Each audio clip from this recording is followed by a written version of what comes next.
একসময় তিনি ছিলেন সরকারি চাকরিজীবী, ইংরেজিতে কথা বলতেন অনর্গল। অথচ আজ তিনি রেল স্টেশনের এক কোণে বসে জুতা সেলাই করছেন।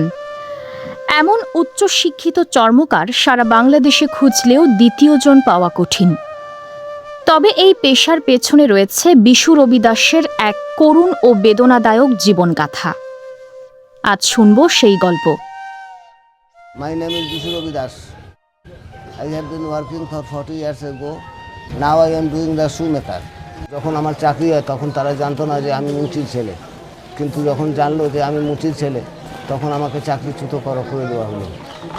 এইভাবে করে চাকরি আমাকে বহিষ্কার করে দিল। বিশু রবি দাস জন্মেছিলেন একটি মুচি পরিবারে।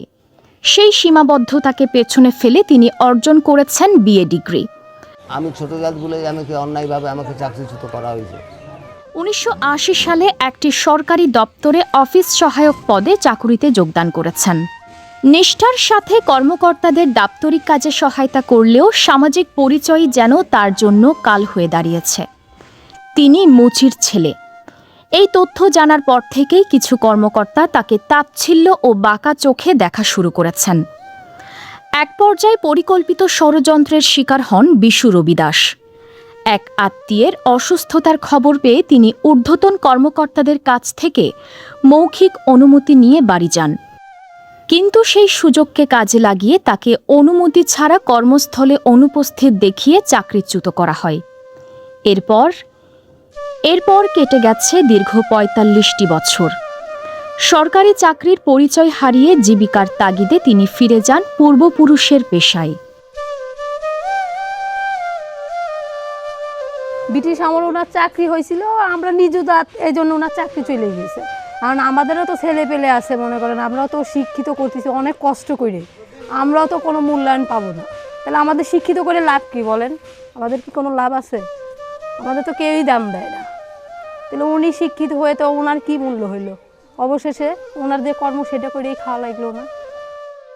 যে বয়সে একজন সরকারি কর্মচারীর অবসরে গিয়ে পেনশনের টাকায় নিশ্চিন্ত জীবন কাটানোর কথা, সেই বয়সেই আজ বার্ধক্যজনিত অসুস্থতার সঙ্গে লড়াই করে জীবিকা সংগ্রহ করতে হচ্ছে বিশু রবি দাসকে।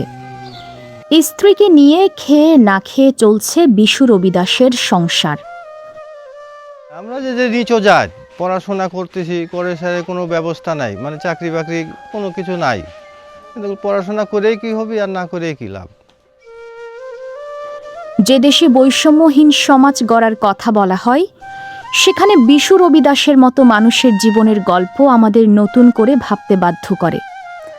বৈষম্যের বিরুদ্ধে উচ্চারিত প্রতিটি স্লোগান তখনই অর্থবহ হবে, যখন সমাজের প্রতিটি মানুষ জাত পেশা নির্বিশেষে সমান মর্যাদা, ন্যায় বিচার ও সম্মান পাবে।